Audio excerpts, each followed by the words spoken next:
there was obviously money in the deal. Yeah. And here's a funny thing. If you remember our last case study, we bought a house without getting to walk through it. Yep. And we regretted that. We at least wanted an inspection. Yeah. We did it again. We bought this house.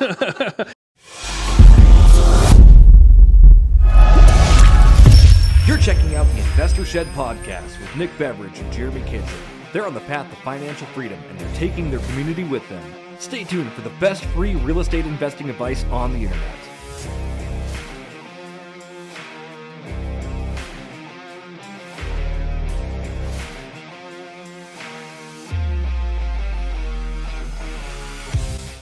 Welcome back to the Investor Shed podcast. We got a doozy today. A doozy. A doozy and a duncy, I think. Doozies and don'tsies. Doozies and don'tsies. Ladies and gentlemen, my name's Jeremy Kitchen, co-host of the Investor Shed podcast, here with Nick Beveridge as always. We're going to get right down to the point on this one. This is a case study of a flip Nick and I did this last year. We go into the things we learned, the things we hated, and what the project was like overall. But the people of the universe and the multiverse really want to know, Nick, what type of food should they be indulging in while they enjoy this case study? Costco hot dogs. Costco hot dogs! Yeah, $1.50, and you get a drink. But don't drink your whole drink, because that's so many calories. Yeah, the hot dog is barely any calories. Nope. But I mean, if you drink a full Mountain Dew and then go back for refills, gosh, what a day. What a doozy of a day that is. Yeah, enjoy our case study. We talk about everything about one of our most recent flips that we did together. So stay tuned and enjoy your Costco hot dog that's not sponsored by Costco. Don't do it. Don't drink the refills. Don't do it. Everyone, welcome to the Investor Shed podcast. My name is Jeremy Kitchen, here with the lovely and illustrious and magnificent and beautiful Nicolas Cage. Well, thank you, John Travolta. How are you today? Doing well. Nick Beveridge in the house, ladies and gentlemen. Nick, how are you doing? Doing pretty good. Good. Today is Friday, and I know when you guys hear this, it's going to be long after Christmas, but Christmas is actually just a couple of days away from us. Yeah, it also might not be on Friday when you listen to this. We could be big liars, and you don't know when we record. So This could be spring. could be summer. You never know. You never know with the magic of podcast. Speaking of the magic of podcast, today we're going to be doing a case study. Is that right, Nick? Another case study of a deal that we've done together. Oh, yeah. You guys like when we study cases. That's what the internet says. So we're going to study Yes. some more cases today, and we're going to talk about 104 Shorties in Priest River, Idaho. Yes. So this was a fix and flip property that Jeremy and I partnered on. We got into this deal in the late summer of 2022, and we ended up selling it at the beginning of the summer in 2023. That's when we washed our hands of it. It was actually a really big project, but it had enough margin where we were very comfortable the entire way. Obviously, there were some struggles, like there always are with fix and flips. There were unexpected problems, Right. unexpected overages. And I think that's like what I've learned, obviously, from flipping, not just with you, but with everyone, but like prepare for the unpreparedness, right? So there's always going to be something that happens, what you're not accounting for. And I mean, unless you're like a professional contractor and you can go through and you can see everything before you do it, but even then, like things just keep popping up. It's how the business works. It's just the way it always is. But what was consistent was we made money. We did. Because we bought it right. We got it at a good price. There was plenty of room for error. And as we stacked, we also underestimated what it should sell for. Sure. When we analyzed the deal as well. Yeah. So let's get into it. Today, I'm going to be sharing my screen just like the last case study for the moist home. Nice. So if y'all want to follow along on YouTube and check out some beautiful photos, spreadsheets, I've got this cool software I'm going to show off too that I used we added another bathroom, and I'll show you how I kind of put the plans together for that. So it's going to be a doozy on YouTube. Yeah. Please find us there if you don't mind. Yeah, absolutely. Spreadsheets and numbers are for nerds, and y'all are nerds. So keep watching along. It's going to be a good episode. Yeah, so. you fucking nerds. Okay, here we go. So I'm going to should I show the afters first, or should I just go right to the befores? Let's do the befores, man. People want to see the afters. They want to wait for the juice. All right, here we go, guys. Sharing my screen now. SMS. SMS. Share the entire screen. Yummy. I remember when the house looked like that. Okay, so we're jumping a little ahead here. This was November. Remember, we bought it back at the end of the summer in 2023, and I actually think we've made pretty good progress for how much was actually there. So if you saw that, that was just a little clip of a video, and what that was a video for a lender. I'd like to walk through it, give the lender an update, what's going on, send it to them, ask for some money. I actually don't have any like super before photos here. All right, here we go. Okay, I guess we'll start off with the inspection and show you what we had to look at first. So this property was in Priest River, like we said. This was done in August of 22, summertime, and there were quite a bit of issues with this property. It had first off, it had a porch that was basically falling off the back of the house. Yep. This house was built, I think, in the 40s or 50s. I can't remember. 50s? Oh, here, we'll go over here. It's built in 54. Yep. That's why I said 40s. 54. And the same couple have lived in the house ever since the house was built, I believe. Yeah. That's why the road actually was called Shorty's, because I think his name was Shorty, if I'm not mistaken. That's right, yeah. So. The windows were old wood windows, so we knew we were going to have to replace those. The siding was pretty horrible in most spots. A lot of rotted out wood around the exterior. Siding missing in places. Siding was missing in places, yes. Yep. It was on a nice big size lot, though. It was like 3/4 of an acre. Yeah. But it was a really skinny section, which was interesting. Yeah. And it had a huge shop on it, which was really cool, too. Yes. It had the big shop, and that's what was attractive for me to want to buy this, because I know Idahoans, they love their shops, and it's easier to sell properties with shops than no shops. Yeah, absolutely. So this house didn't actually have a traditional garage, though. It just had this little carport. And normally with most home flips, I would probably convert the carport to a garage or something, but we didn't need to in this case because it did have a detached shop. Yep. The chimney had some leak issues into the house. It was an old, it was in okay shape, but that metal roof at the last minute we ended up having to replace with asphalt shingles. But we tried to keep the metal roof the whole time. Yeah. We built a cricket up there as well. So Yes. yeah. Got to learn what a cricket was. Yep, me I too. didn't really know what that term was until you see it. Then you're like, oh, okay, I've seen those before. Yep, makes sense. Anyway, we're just kind of browsing through for those that are listening to audio only of the inspection report, and you just kind of see all the issues that are wrong with this house. Right. Pretty much all the wiring in the house needed to be replaced, including the panel, because it was an old, one of those old Zinsco panels that if you ever see Zinsco in a house that you're flipping, get ready to swap out the panel just because they've been known to not really work correctly. And it's funny, you'll hear like older people say, well, I've never had a breaker pop ever. This has been great. And that's the reason why these aren't safe is because you want breakers to pop when they're overloaded. Yeah, the breaker popping is a fail-safe, so the house doesn't catch on fire. Which is funny. Just a funny thing that you'll hear sometimes when you buy these homes from older people is like they say they'll never had an issue with it, and that's the issue is that you want the breaker to break. Yeah, that's literally what it's for. If it has too much voltage or wattage, that stops it. It's a fire hazard. Shorting everything out and catching on fire. Yeah. And it also had this old furnace. So we had to replace the furnace, which we'll talk about. And that's kind of what spawned this podcast. We sold this property 6 months ago, but the furnace came back to publicly shave me, which was interesting. Yeah. We'll talk about that. Shame on Nick Beveridge. But this was an old oil burning furnace. It's just not really recommended. If you're flipping a house these days, expect to swap out the furnace if it's something old that you need oil to burn. Yeah. And bring down in tankers. Yeah, unless like the person that you know is going to buy the house is like an old cowboy or something that is used to just burning oil and but typically you want to renovate to standards for that kind of thing. The water heater needed to be replaced. The kitchen was really dated. We knew that we were going to want to gut the kitchen and put in a new kitchen. Yeah.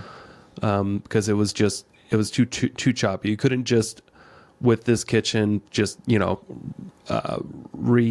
refurbish the cabinets and put new countertops. They were just not in good spots. Yeah. Everything was really old too, so adding a nice modern look to the kitchen was important. Yep. the fireplace, like I said, there was roof damage coming in, water coming in from the ceiling. Yep. It only had one bathroom. It was a 3-bedroom, 1 bath, but this house had 2,600 square feet. Yeah. And that's, 1,200 upstairs, 1,300 upstairs, 1,300 in the basement. And with only having 1 bathroom in the house, I knew we were going to add a bathroom somewhere. Oh, yeah. So we'll talk about that. And I can keep going, but mainly all the major components of this house, with the exception, the foundation was in really good shape, but almost everything needed to be swapped out. Yeah. And this property was an hour away from myself and Jeremy and almost every sub that we dealt with. So we had to calculate that in our renovation costs, that this was going to be a traveling type of fix and flip that we had to. Okay, so we'll get out of there. Yeah. So why don't we'll switch back, stop sharing. Welcome back, everybody. Hey, it's our faces again. Hello. So before we jump back in and show you more stuff, let's talk a little bit about bringing this deal together. Yeah, absolutely. I saw it online from a wholesaler. Just sent them on a wholesaler's email list, and not too uncommon for me to find deals from wholesalers. Yeah. And I believe this one, I was interested in it, and it was sitting for a couple of weeks. The numbers almost made sense. The market was kind of coming down pretty heavily. Yeah. This was the summer of 2022, and the world of real estate was coming to a standstill. Yeah. So it was not many people were jumping into flips, especially an hour away from town. Right. And that's why I saw an opportunity. I saw that this was a very cheap property, and I could maybe get it a little less expensive, because it was the after repair value. What I thought this could be was like in the 300s, low 300s. I'm like, that price point is still very desired. Yeah, absolutely. Yeah. Especially around here. I mean, I know it was an hour away, but like the median price point in Coeur d'Alene at that time was well over 500, if I'm not mistaken. Yeah. Obviously, you're an hour away, completely different market, but like you see that, and people still want to buy houses for less than $400,000, especially $350,000. Yeah. And at the time, I was in no position to be buying another property. My financial world was coming to, was collapsing. Right. Absolutely collapsing. But I saw this as just money on the table. Right. I was going to need money in the future. And I saw this property as, it wasn't what I was into heavily. I was into higher end homes with huge holding costs. Oh, yeah. Most of my properties were costing $4,000 to $5,000 a month to hold. Yeah, just in payments. Yeah. If you're buying a property for $150,000, which is, I think we ended up buying it for $155,000, you're talking about $1,500. Yeah. To hold a property that could still net you almost the same amount of profit as some of these other properties I was dealing with. So we did get some rehab funds as well on this one, but yes, we did. And that's why you came in. We wanted some, I needed some skin in the game, and my finances were a wreck at the time, but I knew what I was doing. I knew what this property needed. We also had another partner we were bringing to the table to do all the work. Yeah. We had a guy up there that didn't live far away. He was only 20 minutes down the road. Yeah. And he and I had worked with him on multiple projects before. Yeah. And he's been amazing. He's a one-man show. And we've had him on the podcast. We've had him on the podcast. Yeah. Before Dennis Heavey was agreed to be a partner with us on this. Our deal arrangement was, I was going to kind of coordinate the show. And Dennis was going to coordinate the entire renovation, with the exception of, we'll have a couple of subs to do the electrical work, and that's about it. I think he was going to do everything else. Yeah, for the most part, Dennis was going to be maybe the one-man HVAC show. Yeah, I think we were going to outsource the HVAC as well. Sure. And Jeremy was going to be so you and I were going to be 25% partners. Yep. I was going to run the show, and you were going to help out with the finances. Yep. You were able to throw $25,000 into this project, and we got a loan for what we thought we would need. We got a loan for $200,000 from a hard money lender, and then we had your 25 for materials that down payments, materials, that kind of stuff.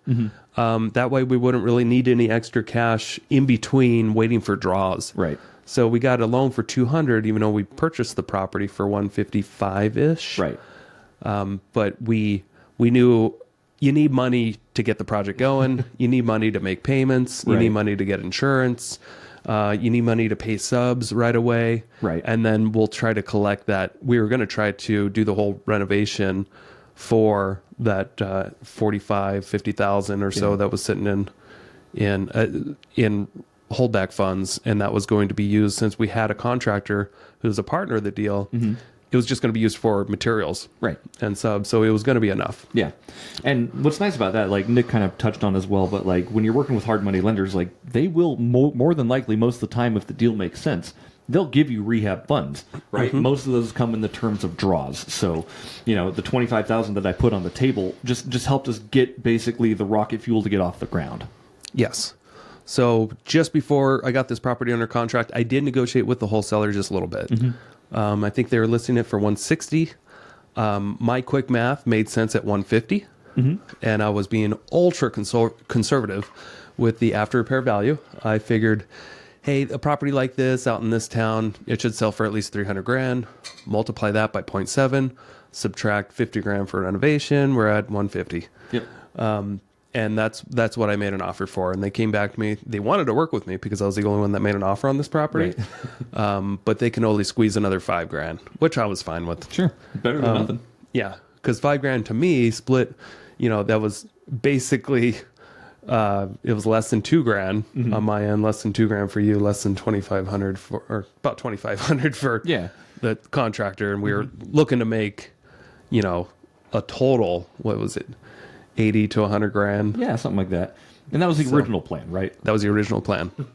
Then something happened. Things don't always go to a plan, unfortunately, but you have to be able to shift. Yes. So what happened was we got this property under contract. We went through due diligence. We closed on it. Yep. And then our contractor partner, Dennis, who I love him, he's still like a father to me. Yeah. He got injured. Yeah. And he was unable to commit to doing a huge renovation on his own because couldn't blame him. He ruptured a disc in his neck. Which, ironically, he got doing another project. Yeah, of mine.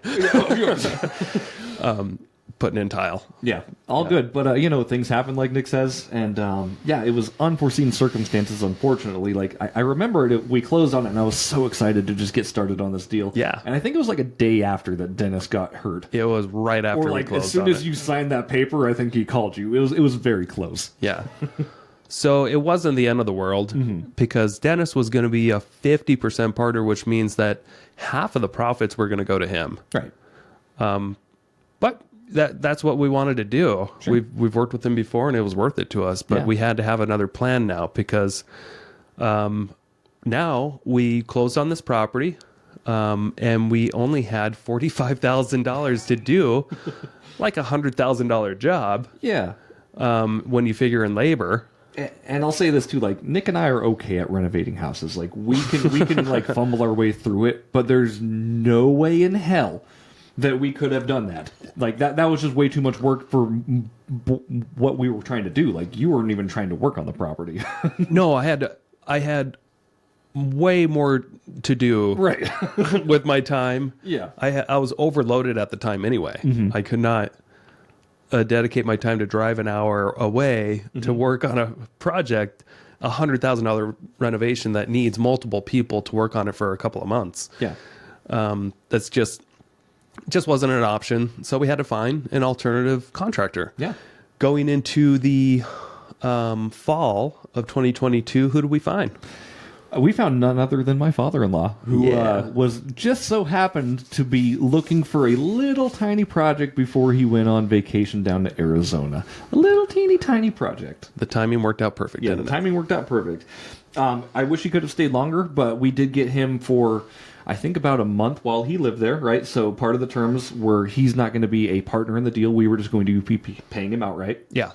And he charged us very conservatively, like... Yeah, like $3,800 or Yeah. something. No, like they're great. I love my mother and father-in-law. They're just so amazing. They both helped out a tremendous amount on Yes. this deal to. But they got to stay there. Yeah, And they got to have fun. They got to be involved in a project. They got to keep busy. Yep. I can't remember how long they were there. A month or two? Yeah, it was about a month, I think. Yeah. And this property needed about a month's worth of just demo and getting rid of junk. It was... imagine a imagine a family in the 50s collecting stuff on a large property for 70 years. Now imagine them never getting rid of anything. Never getting rid of anything except for trash. Sure, of course. But all the other stuff. Trash of a property, but there was a lot of stuff there. Heavy things. Yeah, big boy things. They had a shop. They had a shop. It was full. And they left it all. Yeah. They left everything but their beds, I think. They took their beds and their toothbrushes and they left. They did, yeah. Everything else was pretty much there. My mother-in-law, like I said, while my father-in-law was working on the property, he was doing demo. My mother-in-law was collecting stuff from the property and getting it into almost separated piles. And we went through many estate sales. Yeah. They even left an RV. Yeah, they left an RV, which we'll talk about here a little bit later. That's actually going to transition into the next statement, too, so... Yeah. So before we go too far, I want to talk to you guys about my plans. So if you're fixing and flipping homes, you got to see other opportunities sometimes in order for things to make sense when you go to resell. Now, if we were just to fix this house up the way it was, the best we could, and put it out on the market, yeah, we might get $300,000. Yeah. But it was a 3-bedroom, 1 bath. And these days, if you want the most amount of buyers, you should really have 2 bathrooms. Yeah, at least 1.5. And one of those bathrooms should be attached to a master bedroom with a walk-in closet. Yeah. So knowing that this house had the room to be able to convert it somehow to do that, plus it had a full basement for extra rooms, and it had a shop. Like, I just knew us buying it for that, we were going to make money. We were going to be fine. There's going to be, it was going to be a long road ahead of things to fix up. It was going to be fun. It was going to be horrible at some points, but I knew we were going to make money. Yeah. And so I'm going to share the screen again, and I'm going to show you what the plans were. Yeah. And what this, I'm going to show you my Chief Architect software that I like to use whenever I'm adding a bathroom to a home. Yeah, absolutely. So let's share this. Oh. Here we go. All right. Woo! So here's what the house looked like. And this isn't an exact interpretation of the home because I didn't need to put every detail in it. Right. What I really wanted was just kind of the footprint and then these 2 rooms here. This was a dining room and this was one of the bedrooms. There's 3 bedrooms back on this side of the house. You kind of walk into this like weird corner and then you can come into this 1 bathroom here, or this bedroom here, or this bedroom here, or this bedroom here with this long skinny closet. Yeah. This was the big living room. This was the kitchen when you walked in, and you walked right by the basement stairs. There was another door out here to the back deck. We took out that. That was boarded up when we got there, right? It was, or wasn't functioning. I think. No, I think we boarded it up. Did I we? think Okay. it was just a door that we took down. It Gotcha. was so that way we can enhance our kitchen space. So that's another topic. But we wanted as much kitchen room as possible because it just didn't have, the way it was laid out, didn't have much counter space. So anyway, what my thoughts were, if you come into here, this huge area of a dining room that nobody eats at the table anymore these days, or at least it's like not a weird, like segregated den almost too. Is weird functionality. So this was my plan. Switching screens here. So here's that bedroom, and here's that dining room. So my plan was, let's wall off this dining room here, and let's open it up over here. Yeah. And let's plumb in a double vanity, a stand-up shower, a toilet. Let's go back here. Let's take out these gigantic windows here and here, and let's just put in one little window here. Now, by doing that, we definitely had to do more siding work, but we were planning on doing siding work anyway. So we kept the footprint as is. We didn't have to do any additions. We just simply took the dining room and converted it into a very functional, flowable walk-in closet with the ensuite. And we put a barn door here, and we built it exactly to these specs. Right. But by having this and being able to print it off and bringing it to the project, it made it so much easier for a contractor to just follow the plans and not have to figure out their own things. And that way we know everything is going to fit. Right. Yeah. Software is very helpful for that type of thing for sure. Yeah. So and it allows you just to kind of see and visualize exactly what the property is going to end up being. Yeah. So we'll show you some more photos here that Jeremy just sent my way. So this is what we were working with when we first started throwing stuff in the trash. Right. There's that back. Lovely carpet. Mm-hmm. This is one of the back bedrooms. Mm-hmm. Wood paneling, yep. And we didn't take out that wood paneling. We just painted over it. No, wait, we did take took it out. Yeah, we yeah. took out Oh the my wood God. paneling. Okay, I was there. there was drywall behind it. That's right. There was Yeah. drywall behind it. Yep. You get the nice blue room. The carpets large were just windows. awful, of course, and we did LVP throughout. Now, to save money, since we were redoing siding and doing some framing work anyway, when you're replacing windows, you don't have to custom order the exact sizes that are there to replace. Right. It's way cheaper and easier just to go pick up whatever's in stock that's a close fit. And then box it. Ideally get something that's a little bit smaller. That way you don't have to build out a bigger header. Yep. But if you can get a window that's slightly smaller or roughly the same size, then you can just buy what's in stock, and you could have a window build that could be $2,500, or it could be 10 grand if you're making custom orders throughout a house. Right. So I like the $2,500 option or less. Yeah. Yep. There's that kitchen. She's a There's beaut. the living room. There it is. Okay. Yep. Let me switch back to us here. Stop sharing. Well, hello. So what were your thoughts when you walked through this house the first time? Honestly, like, whenever you go into a house, like, I've only done a few deals, of course, but like, it's always scary and daunting. Like when you see a beginning, it's always like, oh man, this is a lot of work. But like, it's all stuff that we're accounting for, right? Like, Yes. we know we're going to be painting, we know we're going to be doing windows, we know we're going to be doing flooring. It just looks like a daunting task when you start. But that being said, like, there was obviously money in the deal. Yeah. And here's another funny thing. If you remember our last case study, we bought a house without getting to walk through it. Yep. And we regretted that. We at least wanted an inspection. Yeah. We did it again. We bought this house. Now, the difference was I was showing you right from the start an inspection. We had an inspection that we got to review before we bought this house. Yes.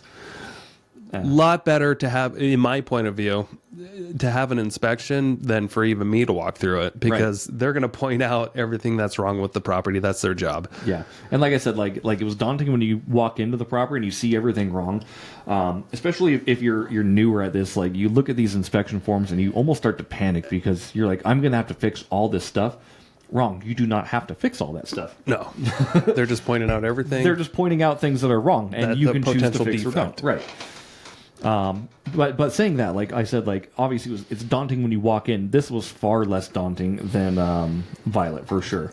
Because when we walked into that one, I was like, oh, this is much more than we thought. This one was almost exactly what we thought, other than a few things that, you know, made their way along the lines as we went. Yeah, we had a larger budget to work with on this house, and we had a plan to tear out almost everything and redo it. Which the Violet house, we did not have that plan, and we did not have that money. Whoopsie daisy. But speaking of not having the money, that was a problem when we first started this issue, this house, because if you remember, we partnered initially with a contractor that was going to do all the labor for free, and he was going to get half of the net profits. So win-win. Right. Now he's gone. We got to figure out somebody else. Yep. You brought in your father-in-law, but another problem there. He was only giving us a month of his time. Right. And then he was out of there. And boy, was he out of there when he's... we call him, he's a snowboarder, absolutely. Like, as soon as, like, the weather drops below 50, he's like, I'm out of Idaho, I'm out of Washington, I will see you guys back when it's 60. Yeah. And we knew that, and we wanted to respect him, of course. So, you know, he worked, and he worked very hard, and he did a great job for when he was there. And then we just had to find something else. Yes. So I had a couple of contractors lined up that walked through the house to give me a kind of a bid. What the one guy I've been working with since the very first house I ever flipped, and I was absolutely going to trust him to do this, but he couldn't start on it for a month or two. And also he was going to give us that time anyway to potentially work on other projects Right. that were closer to town. But then I had this other group of contractors, a 3-man crew that I've worked with before that were also willing to travel, but they also couldn't start. After your dad left, this was in the late fall, I think is when he left. But He these left guys, early October, I think, or mid-October, yeah. so these guys couldn't start for a couple of months. And so we just had to put that in our numbers. Like, okay, if they can't start for a couple months, but we've worked with them before. It's going to cost us about $4,000 in interest to wait 2 months. And we can't really even get the outside work done because we're going into the winter anyway. So a couple of months through North Idaho to not work in the winter isn't the worst thing. Right. Because we were planning on finishing and having this house available in the spring sometime anyway. Right. And with winter up there too, it was hard because it was a non-city maintained road. And we went up there. I went up there a couple times at least in the winter, and we got stuck very hard when we were trying to clear out some stuff. So easy to property. get stuck. Yeah. My father-in-law's brother-in-law. He has a big 4-wheel drive truck, and we were getting some things off the property because there were some tools that he wanted. We all got stuck, and I was like, "Yep, this is how it ends. We're just gonna die out here at Shorty's." Because if we wanted to continue to work in like that heavy snow, we'd have to constantly get it plowed, and every time you get it plowed is a couple $100. So it's like, okay, are we doing this every time it snows? Because at that time it was snowing a lot. There's a lot up there for sure. So So that was something to consider. We just had to kind of not put it on the back burner, but just plan to have a contractor start there in a couple of months, and we had to just kind of take that break. So during that time, I think the only thing I really got done was I outsourced the HVAC and the electrical. Because we were able to get started on that at least. So we at least had some work going on. Remember that panel needed to be replaced, and we also had. Luckily, your dad was able to frame in that bathroom. And so he was able to get all that rough work done. So it wasn't like we had to actually, now thinking back, we weren't really sitting on the house. We were able to get all the rough-in work done by the electricians and the HVAC guys. And they were able to swap out that old furnace. And there's a lot of electrical work to do. And again, like you're saying, like you have to consider these things when you're flipping properties or when you're renovating properties in general. Like, are your contractors going to be able to get to the house? Is work going to be able to get done, right? Because on the outside, when it's so cold like that, you can't paint, you can't do anything, so you're dead in the water, basically. But we could do things on the inside. So like you said, we got some electrical work done and just... we got it all prepped up. So we got the kitchen done too. We did. That's right. Yeah, because the kitchen was stripped out, and once the electrical was roughed in, we outsourced the kitchen anyway, so we didn't need to wait for our contractors to come do that work. We outsourced the kitchen to Northwest Granite & More in Spokane. Love working with that guy. If you reach out to him, say, "Hey, Nick told me to go talk to Gene." Good guy, but they did all their cabinets and countertop installs, and what's great about them is that they will come to the property and they know kitchens. They know what's hot, they know where things should be. They're not going to screw it up. They take the measurements, they'll send you a bid. They're like, "Hey, what do you think of this rendering?" I almost always say, "Love it, don't change it, don't touch it, that's perfect." Let's do that. And send them the money, and they will order that stuff and get it installed. And it's usually about a month process because they need a couple of weeks to get it ordered. They usually need about a week to go get the cabinets installed, and then somebody to measure for the countertops. Again, we always get quartz countertops. And then the week after that, they usually come and install the countertops. So that process usually takes a month or so anyway. Pretty seamless, and they did really great work, like you said. So, and we wanted a nice kitchen in this house. Nice kitchens sell properties. 100%. Nice kitchens and bedrooms and at least 2 bathrooms. Yes. See where we're going here? There's a theme with all this stuff. So you guys might be wondering, well, okay, so Nick was financially on fire. You guys didn't have your contractor anymore. How are you going to pay for these new contractors? Well, it was as simple as calling our hard money lender and telling him what happened. And he was like, "Oh, so you need more money?" And then we said, "Okay, what do you need?" He's like, "Well, just send me comps of what the house is going to be worth again. And I'll get back to you." He got back to us like the next day. He's like, "Okay, yeah, we'll send you the extra. I think we got an extra $45,000 or something." Something like that. I can't even remember, but it was enough to hire the other contractors and order materials. And so I also spent some time ordering materials through Lowe's.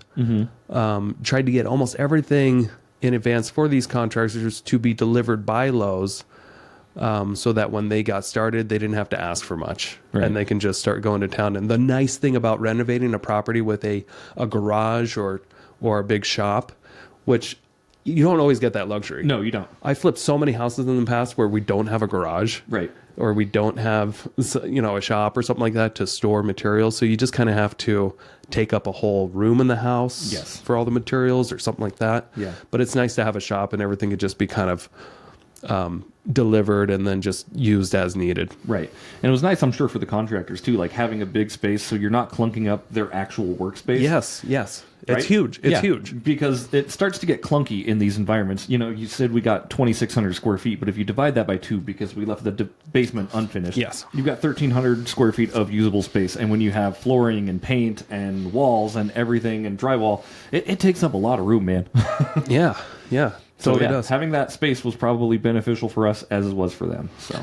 So we ran into another big issue that we've skipped over. Okay. Maybe we forgot. But if I look at my spreadsheet, that helps me. That reminds me what happened. Yep. We spent an extra $16,000. Ooh, I remember this. Yes, we did. The sewer. This was a city property, but not really. It was it was being provided by city water, but it had what we thought was I thought it was a sewer property or had a septic system or something. We didn't know that it was a cesspool, and and a cesspool is a meaning there's no drain field. Right. It's just right into the ground, basically. right into the ground. Cool. All the solid and liquid waste of a home, and it's just it's not something you can resell. Right. It's something that needed to be done. The problem with this property, though, was it was a very skinny lot, and there was really no room for this septic drain field. Our plan buying this property, which we also forgot to mention, was to subdivide and break the lot in half and potentially build a home on the other lot years down the road. Right. And just do some land banking. Yeah. And just say, okay, I'm going to take that unnecessary piece of land that a buyer doesn't need to buy this property. And we'll just sit on this land and build on it some other day or sell it down the road. Yeah. That was our plan. Yep. Unfortunately, with this new septic drain field that we needed, we needed to use up all that property and we couldn't do that anymore, which was a bummer. Yeah. Again, things change and you have to be able to adapt to new plans because sometimes when shit hits the fan, you're just like, well, better turn the fan on high and just brush it off. Yeah. I was really disappointed in this too, because when I was doing my due diligence, I thought I was so, sharp because I talked to the city in advance and she was all about it. Like, yeah, you can totally take that, subdivide it. The city pre-server, they're actually really easy to work with. They're great. There's like 7 people up there. So you just deal with the one that deals with the city. But they didn't know that, we're going to need all this property to pump shit into. Quite literally. Yes. So it was kind of a bummer to see that go away because I thought that was another, $40,000 or so of hidden value. Oh yeah, absolutely. That we got to just sit on, but couldn't use that. So disappointed. Such as it is. We moved forward left after right, constantly getting disappointed, and the market continued to go down, didn't it? Yeah, continued to go down. It was a scary time flipping that property, but obviously we'll talk about how it all ended. But I remember when you called me and you said like, "Hey, we got to get a new sewer on this. It's going to cost like $16,000." I was running numbers in my head like, "Oh, we're going to go upside down on this thing." That's cool. Actually, well, it was only supposed to be like $7,800. We shopped it around. Yes. But then after dealing with Panhandle, and we found out it needed a complex system, which is like kind of a mounded type of system, or we don't have to get into septics at all, but it needed a complex septic system, which basically doubles the price. Right. A lot more work, a lot more materials. Right. And I remember the conversation too. You're like, yeah, it's going to cost like $8,000. I'm like, that sucks. Yeah, it sucked. And then didn't plan call on me that. back like a month later, like, hey, it's going to be like double that. I'm like, Yeah. And then they hit a water line too when they did. were. So the city's been after them and after us. Not us, but after them. I love flipping properties, man. Yeah. Yeah, they want their money because they had to come and help out, and they were going to go after the excavators. I just remember them coming later, and they're like, "Hey, what's the name of those excavators?" or something. I'm like, "Oh, I don't. We're not going to give it out on this podcast." But No, yeah, it's a shame. Yep. When you're digging, call before you dig. dial 911 to ask for the number for what you're supposed to call for what you dig. Yes. So we'll talk a little bit too about the what I've been so used to doing with contractors, and I loved what we did with this flip. But what I've been used to the last decade is typically I'll buy the materials and I will pay a contractor by the hour. Yeah. And I would just hope that they try to get things done correctly and efficiently. Right. If I'm providing the materials and I'm paying them by the hour. What I found over time was not always the best strategy. I would have to agree with you there. Yes. So what I wanted was a fixed bid. I wanted a fixed labor bid. Yes. And so they gave us a bid of I think it was $29,000 or so up front. That sounds about right. And I think we settled on $27,500 plus they get an RV. Yeah. That actually worked out really well in our favor too. I'm not sure if you saw it on the photos, but in the shop or behind the shop, there was another carport. In that was probably what was like a 16, 18-foot RV. I can't remember, but it was big. Yeah, we got the title. Yeah, and not the keys. anymore. We don't. No, yeah, we gave it away. But yeah, it was a huge RV, and it was a pain in our ass, right? Because this thing obviously doesn't run. Yep. And we're just gonna have to figure out a way to move this thing, and that's just another thing we didn't want to do. These contractors, luckily, were like, "Hey, do you want that RV?" It was in good shape. It was in good shape. Yeah. Yeah. I mean, if you renovated it and made it nice, It was clean at least. yeah, clean enough for a 1970s RV for sure. Yeah. Dated. Had flat tires. Definitely looks like it hasn't ran in a while, but it looked like it was well taken care of. Right. Anyway, they wanted that in their bid, so Nick gave them, it was like $2,700. They took like a $27 credit. Like $1,500 or so. But it was also, I think they spent $400 just getting it off the property, having it towed to his house. Right. Like it solved two birds with one stone, basically, because we were able to get rid of that RV, and we were also able to reduce our costs. Everything's negotiable. Everything's negotiable. Yep. If you're flipping a property and you have contractors you're working with, ask if they want any of the shit at the property. True. Yep. All right. So why don't we show some of the after photos? Yeah, let's do it. So we listed this property in May. It took a little bit longer to get that property done, longer than they wanted to. They were budgeting about $1,000 a day. They thought that they would have their 3-man crew get it done in a month or so. It took them a little bit longer. So I think they started actually in, I can't remember, was it January or February? I think January sounds right for what I thought they started in. But it took them probably closer to 3 months. And I remember, no disrespect to your contractors, of course, but we had to go and fix a bunch of shit after they were done too. Yeah, but the great thing about it was they were easy to work with. Yeah. And I got another inspection when they were done, when they said that they were done. And I said, okay, I'm going to get an inspection just like a buyer would. Yep. And I'm going to hope that you'll just take care of the issues, the big issues on the inspection report. And he agreed. Right. Got the inspection. Glad I did, because there was a lot. There was a lot. But again, great, easy to work with. And it's with these inspections, it's so easy to miss things. And he wasn't necessarily done. So it was like a nice punch list is what we can call it. And that gave us a good bearing for when we put it on the market. Like, these are the things we need to fix. These are the things people are going to call out on us anyway. So let's just get them fixed. Yeah. Did I share my screen? I'm not sure if you did or not. Sorry guys, for those watching. No, sir. Nope, we were looking forgot. at stuff and you weren't even seeing it. We are so sorry. No, it's okay. Now you get to watch again. Here we go. All right. So here's the final product. I listed this property in May 16th of 2023, and here's the photos that Jeremy took. Also great, when you partner with a photographer, you get free photos. You do. Yep, that's a perk for partnering with me. Yes. So we ended up painting this house whatever color Hillary wanted to paint it. Our wives are in control of the paint colors for sure. They took out a tree in the backyard. Yes. That deck Go was back nice. one photo real quick. So you see that long, skinny lot, obviously. Like the Yes. lot itself almost ends right at that tree line. So you Yeah, just over got there. like this. Yeah, and then right to the south of the property Yep. right there too. Yeah. It's like where the tree line is. Yep. This long lot here. So we were gonna bank on just past this shop up to this other house. There was like almost the same amount of room here, and we were gonna keep that lot, but we had to use that as a drain field to pump all the sewer from here all the way over there. Yep. Anyway. You live and learn. Yeah. So in this, we kind of tore out all the visqueen or whatever they had, the plastic, and cleaned up the wood here. And then I had just gravel delivered to try to keep it cheap but presentable. Yeah, that looked really good when you were done with it, by the way. Yeah. Thanks. I actually didn't do it. The contractors did. But Nonetheless, it's just it was your idea. Thanks. So you're welcome. They rebuilt the back deck. Ended up looking great. Yeah, really the deck nice. was great. Love it when you have the American flag in these photos. I like it. Jeremy's a communist, so he doesn't care. That's not true, ladies and gentlemen. Put that on I love record here. America. That's not a true statement.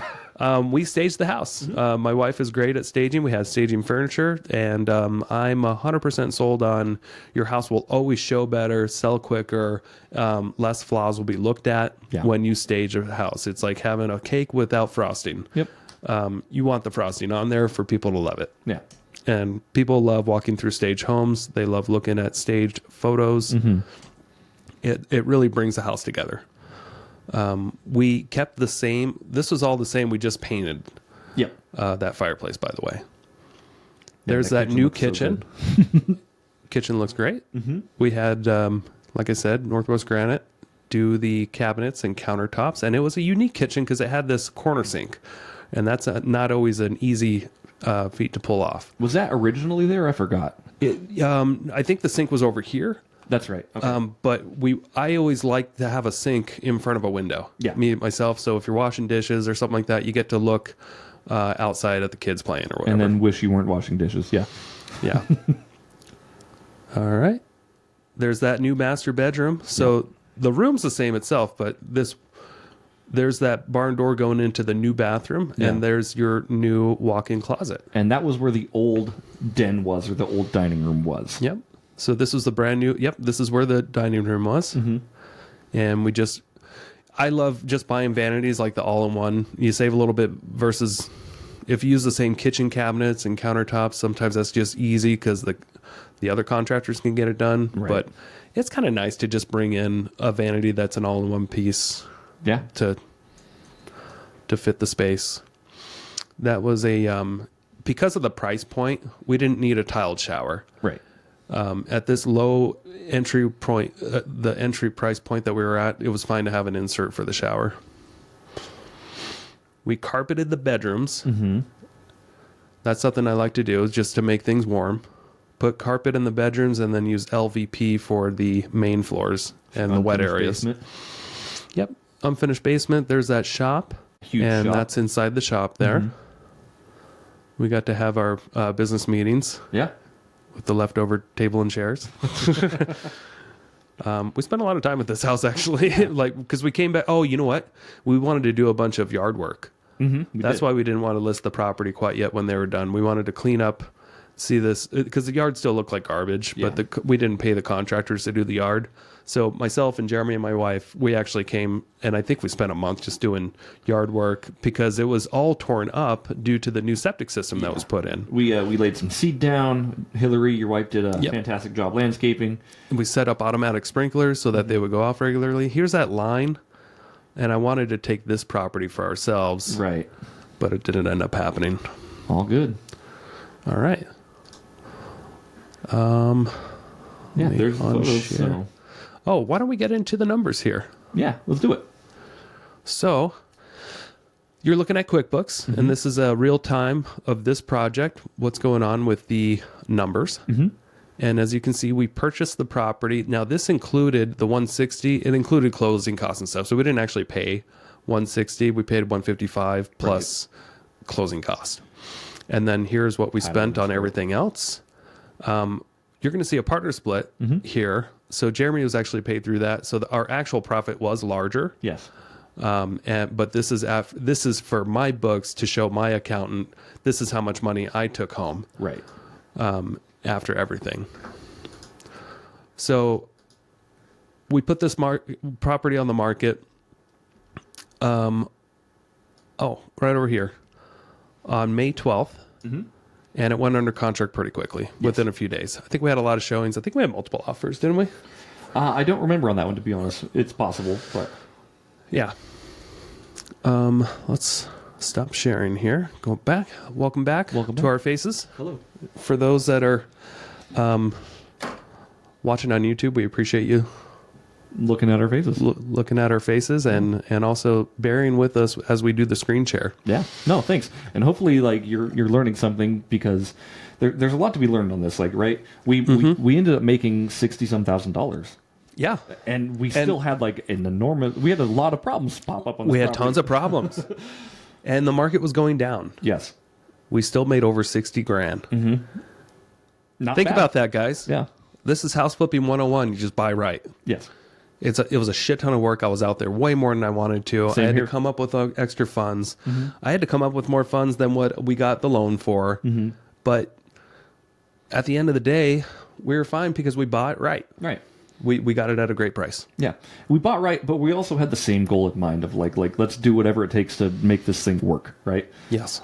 You and I both, I think, popped up and worked there more than we signed on for. Yeah. And that's okay. Like, we didn't need to, though. We could have hired landscapers. We could have outsourced a lot, but sometimes we just like to be hands-on. Right. Yeah. And yeah, we could have done that, but then like obviously profit margin would have went down even further. So it's like you either work on the property or you make more money. What was the biggest lesson, if you can think of one, that you learned fixing up this house? I think this was the property I learned where, not everything is as it is originally seems. Yeah. Right. I mean, you presented me an opportunity, which it was a great opportunity when you presented it. Right. And then it just It's like Violet all over again. Yeah, It's like, come on. it made me Can think we of, stick like, to a plan? it made me think like, okay, like do more due diligence than you think, because things happen. And regardless of these things happening, like if this deal would have been presented to me in the exact same way, I still would have taken it. Okay. It's good to know. Yeah. Yeah. I absolutely. So that was a still big would've- takeaway. Yeah. Was even with all the crap, you still would have done it. Mm-hmm. I almost doubled my money. I put in 25. Mm-hmm. I mean, I made 15 or 14 or something like that. But like, and I worked on it 1 to 2 times a week, and I took free photos, which is like $300. Yeah. But I still did a project, and I still got my feet wet, and I can take all these lessons I've learned, and I can put them into the next project. How did it feel to take a property like that and turn it into what it was? It felt great. Yeah. I thought it was really good having, difference from Violet, obviously. I think the contractors on this one did a better job. Okay. You had your company do most of Violet. Yeah. I'm not going to say anything bad about them, but there are bad apples in that bunch. Yeah. Which There were- ones? Me. No, not you. But I feel like the project went a lot smoother because we hired out a lot of the extra stuff, and you didn't Right. have your W-2 guys who could do it, and then we'd have to redo it. Oh, okay. We can talk about like they're all gone. They're all gone. Tell us what happened there. Which one? Maybe you noticed on Violet, like what had to be redone that maybe I didn't catch on to. I don't know, man, just like all of the guys, like it feels like they were milking the clock for sure. Yeah. And when they're paid hourly, they're going to be a little bit more comfortable on the job sites Yep. versus like a bid is nice. So like if you give somebody a bid, like the more time they spend doing the bid, the less they make per hour. Yes. Versus if you pay someone hourly, they're like, I could do more this all day. Yes. And that is a huge difference. Is you said it perfectly. The more time they spend out there, the more money they make if they're being paid by the hour. Yep. The more time they spend out there, the more time they spend out there if they're working by the job, the less money they make. Right. So they're incentivized to get it incentivized. done quickly. Yes. And Yeah. I've also learned, like, I haven't done this on our projects, but I've learned, like, if you want your projects done at a certain time, you promise your contractors an extra, 5% bonus on top of whatever if they get done by a certain date. Yeah. Or you make that a hard date. Say, like, if you guys can't get done by this, I have to deduct 10%. And that's something that I've learned as well. I've never actually applied that, but I've heard It's nice in theory, but it never works. nice in theory, but it never works. Good to know. Because there's so many things that are out of their control sometimes that it just brings up controversy. In my experience, doing stuff like that, it's nice in theory, but actually doing it, I don't know if it's you could try it out there. Yeah. I've tried it it. depends Just on didn't your work that great. relationship with your contractor as well. What was the big takeaway or the biggest thing you learned on this one, Nick? My biggest takeaway, you're gonna love this. I didn't know squirrels were so vicious. Oh, that's another story about this one. Yeah. Dead squirrels. And it wasn't because they go in there and they just die. I mean, they were having wars, I think. So down in the basement, there was a, and your daughter's morbid, by the way, I will say that, but we'll talk Okay. about this. So down in the basement, in the foundation, there was like a little V crack in between where the old furnace was. Is that correct? Yeah. And it wasn't a very big crack. We got it fixed at the last minute. We did end up getting it fixed.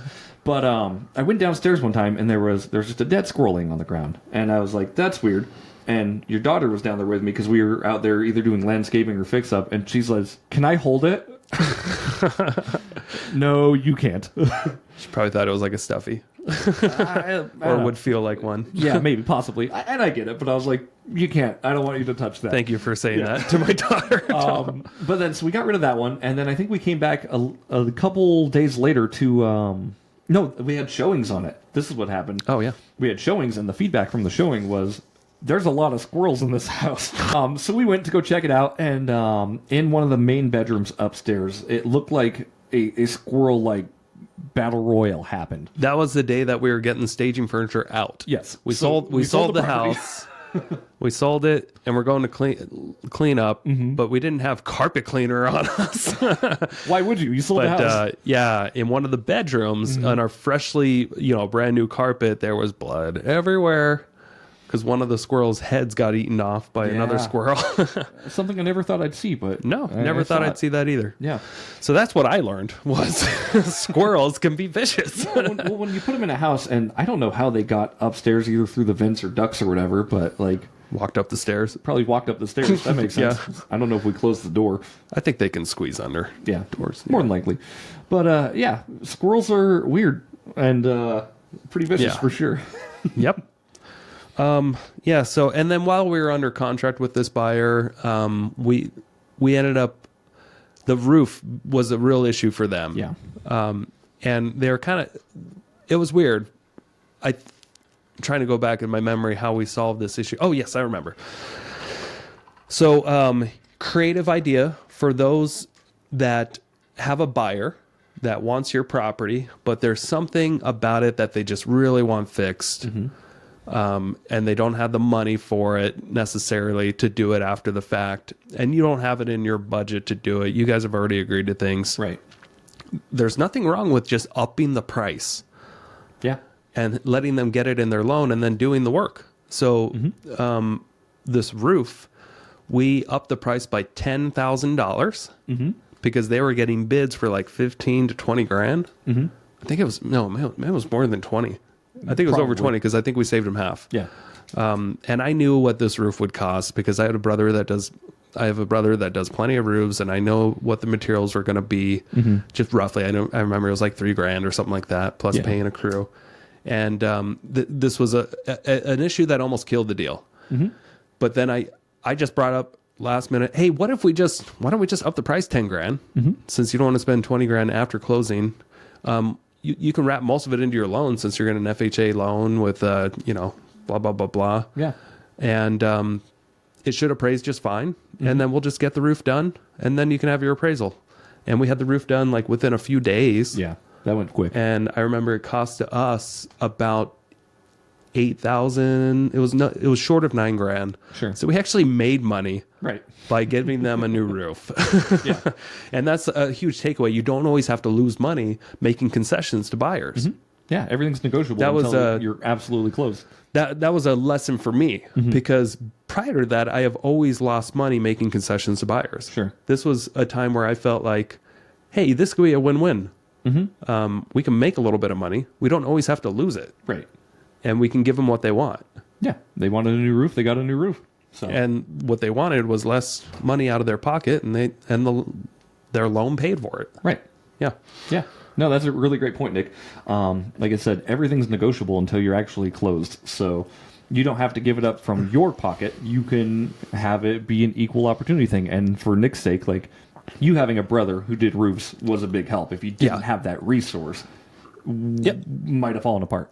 Yeah, and he didn't even do it. Yeah. He did. I mean, he helped facilitate it by a lot. He was out there bringing materials to the guys and stuff. But he had connections of this other group that was here short term that was doing a bunch of contracting roofs, like over in Spokane for storm chasers. Yeah, yeah. And then he had a group of Latinos that he got for a few $1,000, I think. So even Sean made money. Yeah.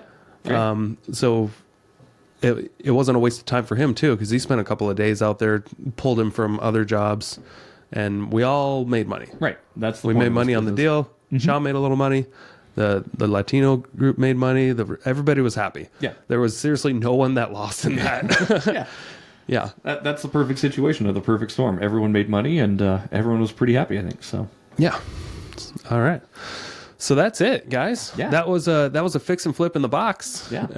They don't always work like that. They don't always have that many issues. I don't even think we got into half the issues, but I think we got into enough. Yeah, I think we did an overall pretty good job on that case study. So, pretty cool project. Yeah. Took a little longer than anticipated, but at the end of the day, we all still came out ahead. Yeah. When you take 10 months to do a project, you can talk for hours and hours and hours, but I think this 55 minutes really summed it up. Yeah, I think we're pretty good.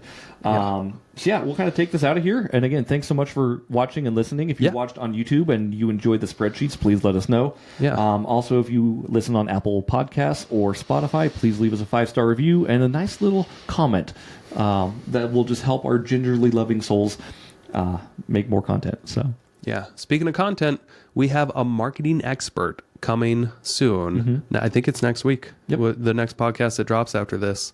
But she holds a very high position at a very prestigious company here locally doing high-end marketing, super high-end geeky marketing. So if you want to learn more about that, stay tuned.